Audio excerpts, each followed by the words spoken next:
You can feel it before it happens. Have you been feeling different lately?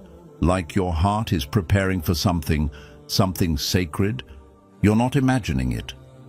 Sometimes, before Allah gives you something big, He whispers it into your soul first. And marriage? That's not just a union between two people. It's a gift, a responsibility, a mercy from Allah. So how do you know when it's near? Here are 7 signs, based on Islamic principles and personal spiritual shifts, that your marriage could be closer than you think.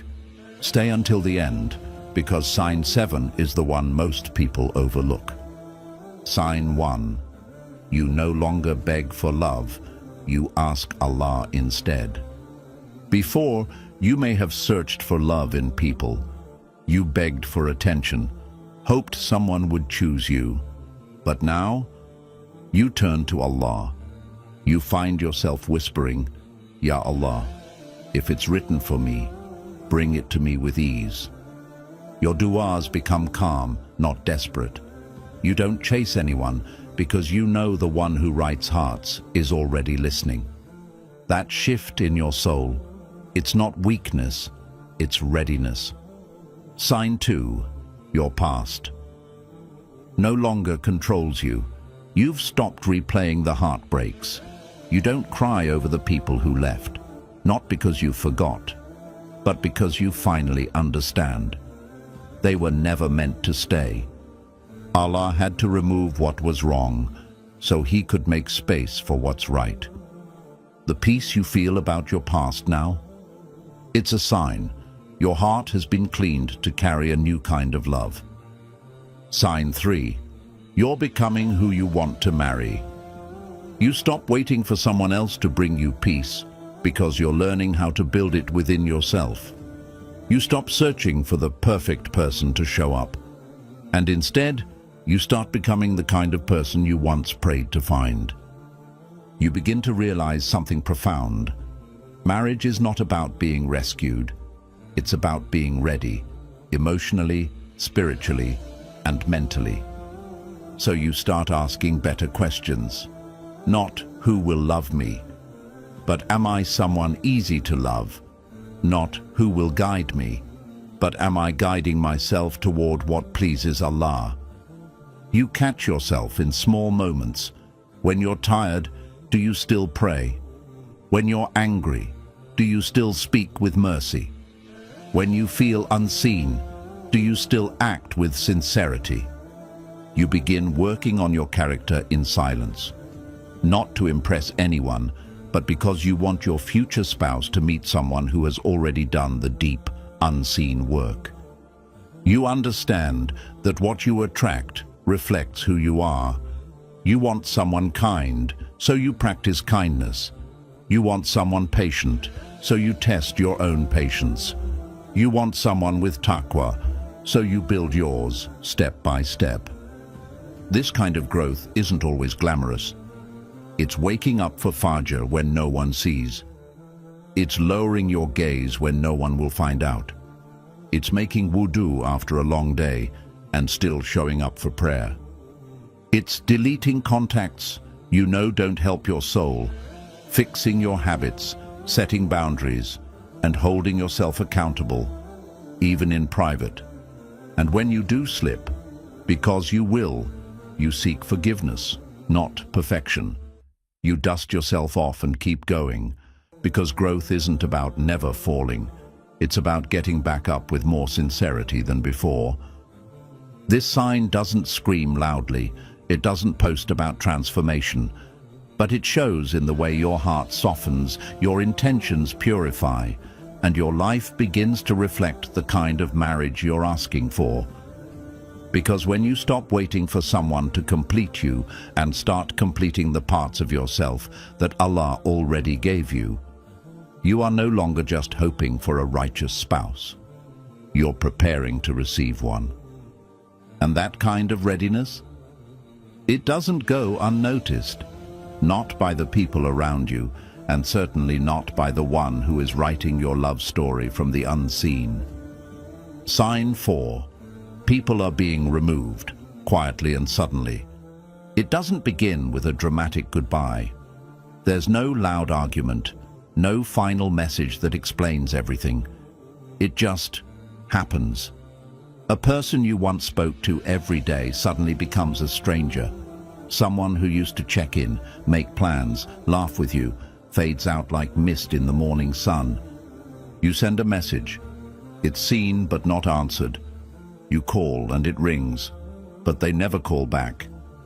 You wonder if you imagined the bond you had, if maybe you misread it all. At first it hurts.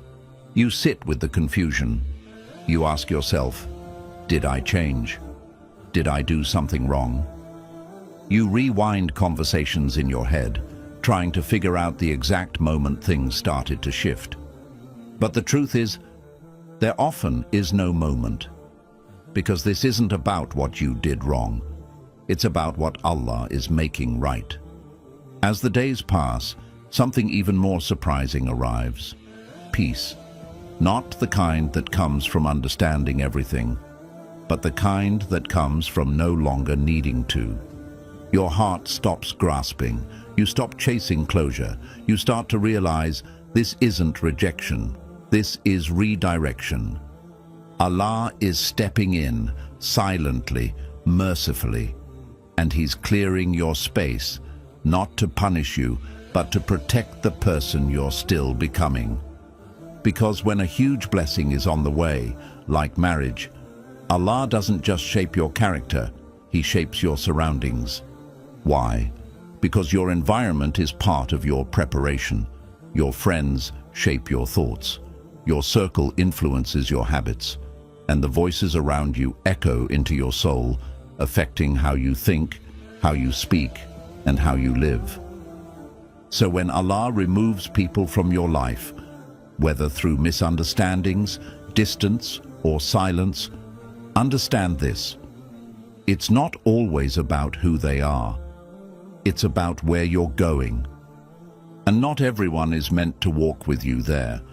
Some people were part of your past lessons, but not your future blessings. Some were sent to help you grow, and once you grew, their role was complete. Some were never meant to stay forever, just long enough to teach you what love isn't, what loyalty should look like, what boundaries actually mean. So don't cling to people Allah is removing. Don't beg Him to keep what He's protecting you from. If it's slipping from your hands without you forcing it, let it go, not out of bitterness, but out of trust. Yes, it's lonely.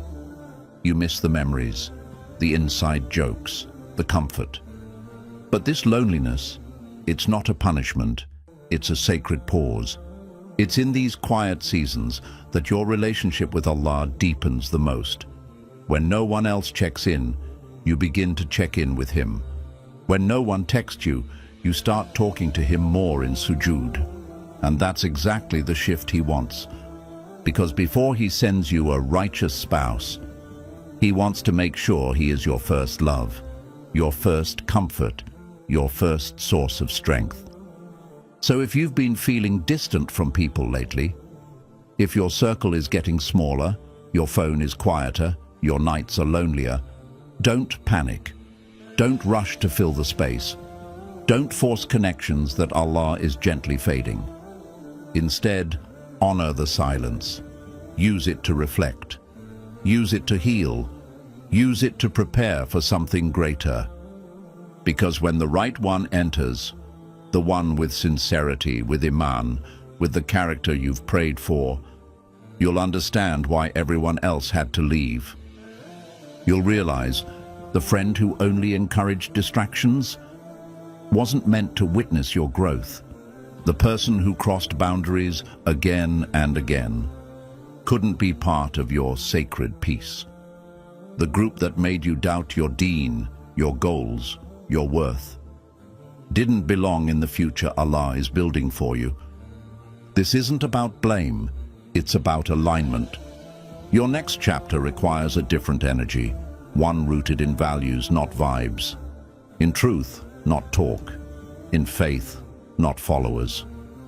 And when you look back, at the texts that stopped, at the calls that never came, at the people who slowly faded, you'll smile, because you'll know they weren't losses. They were divine exits. Allah was never clearing people out to leave you empty. He was preparing the room for what's better. So let go with grace. Grieve if you must, but don't grip. Rest in the knowledge that the one who removes is also the one who provides. And when he brings someone who honors your presence, values your deen, and walks with you in sincerity, you'll understand the weight, the silence, the distance. It was never wasted. It was preparing you for something real. Sign 5. Marriage keeps coming up, and it doesn't scare you anymore. It begins so quietly, you almost don't notice it. You're sitting with your family, just sipping tea, when someone casually says, "We should start thinking about your marriage." Before, that comment would have felt like pressure.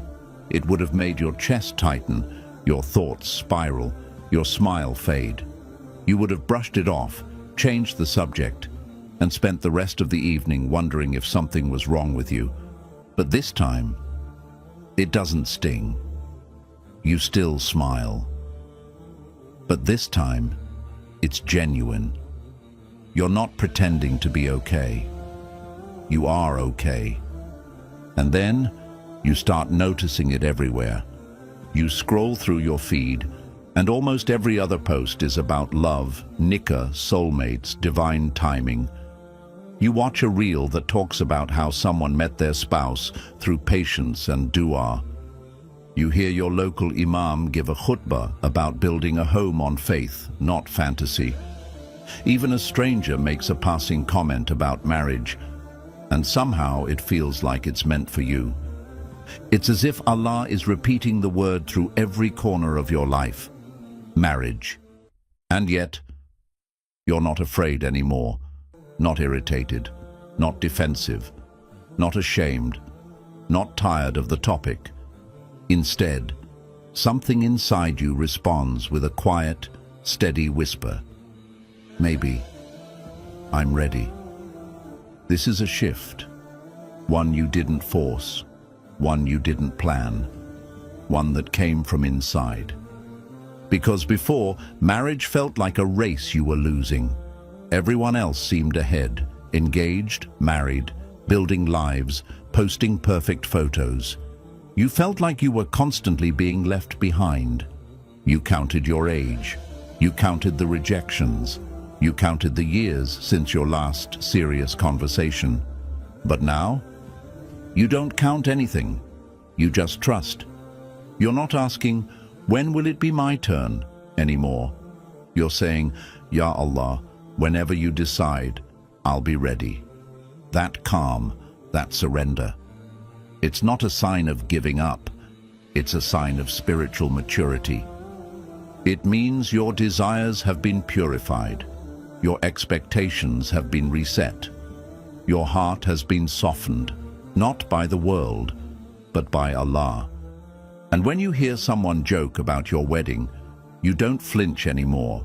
You smile, not because you're being polite, but because you feel peace at the idea. Not fear, not doubt, not comparison, just calm. You start picturing the kind of home you want, not just the kind of wedding you want. You start thinking about what kind of person you want beside you, not how they look, but how they pray, how they forgive, how they listen, how they help you stay close to Allah. You begin to ask a deeper question. What kind of spouse do I want to become? Because now you know, marriage isn't about completing you, it's about joining you.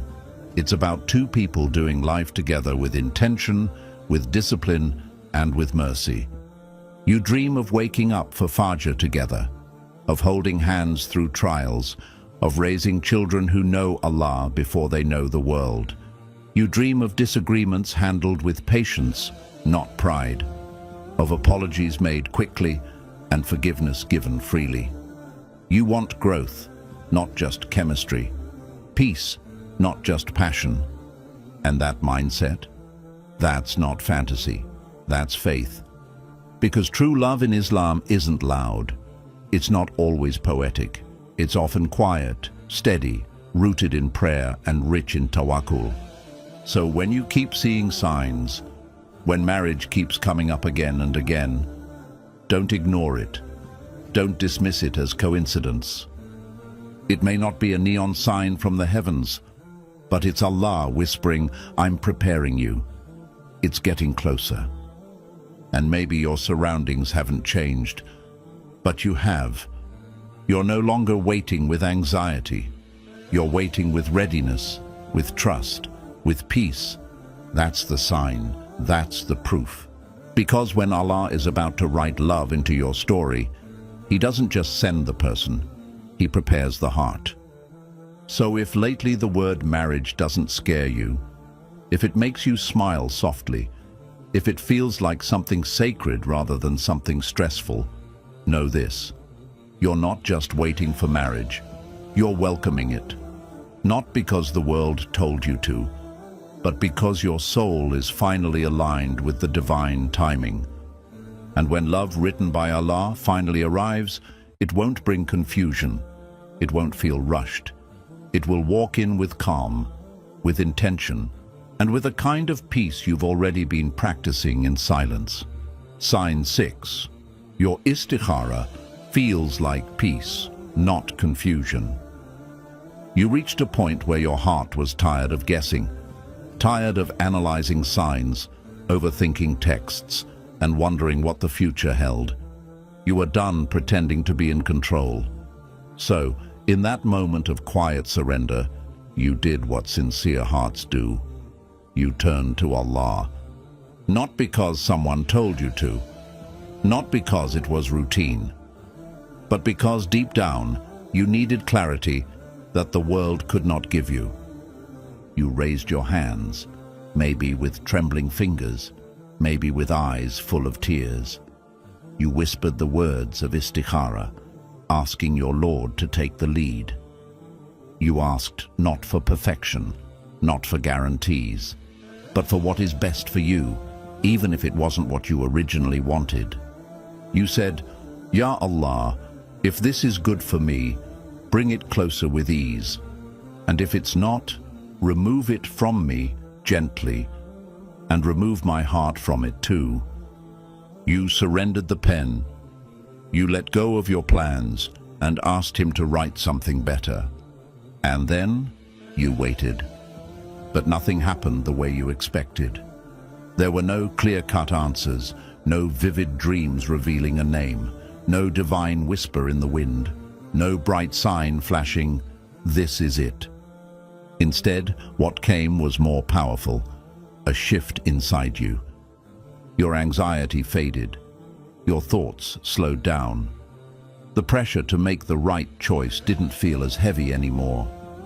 There was no more panic, no more urgency to rush the process, no more fear of messing up your future. And in its place, there was stillness, not the stillness of giving up, but the stillness of trust, of letting go, of breathing again after months of overthinking. And that stillness was not empty. It was full of meaning. Because when you feel peace after istikhara, even without clarity, that is the clarity. You see, Allah doesn't always respond with signs in the sky. He doesn't always part the clouds or send dreams filled with direction.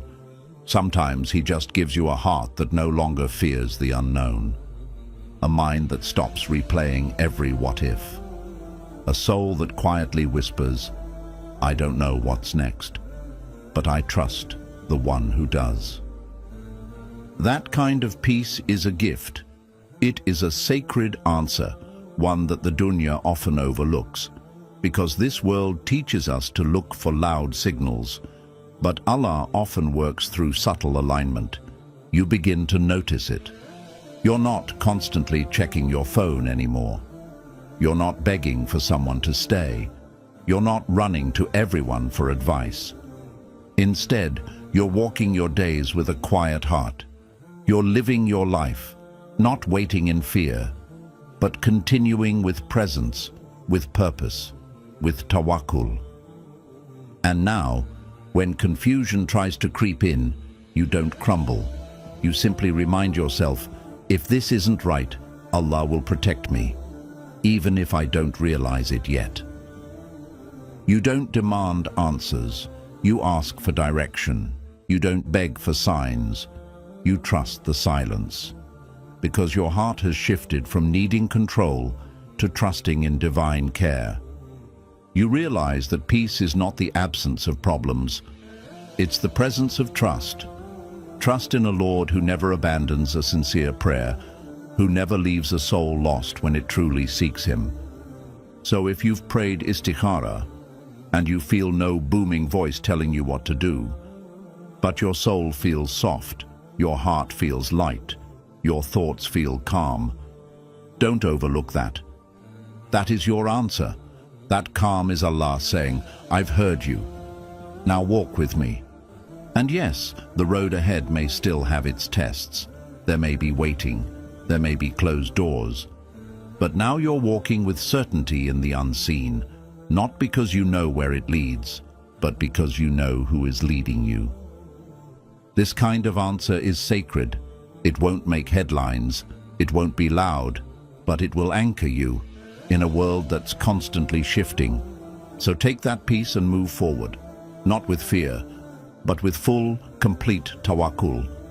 Because when Allah answers a sincere istikhara, He doesn't always say yes or no.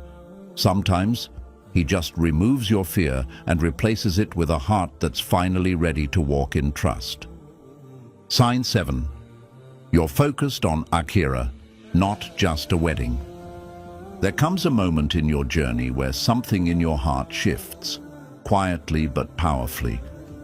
What once excited you, the sparkling dress, the lavish venue, the trending decor, no longer feels like the main thing. It's not that you don't appreciate beauty or celebration. It's just that your soul begins to crave something deeper, something lasting, something eternal. You stop obsessing over that one perfect day and start preparing for a lifetime that follows it. Your dreams evolve. You no longer picture yourself walking down the aisle for applause. You picture waking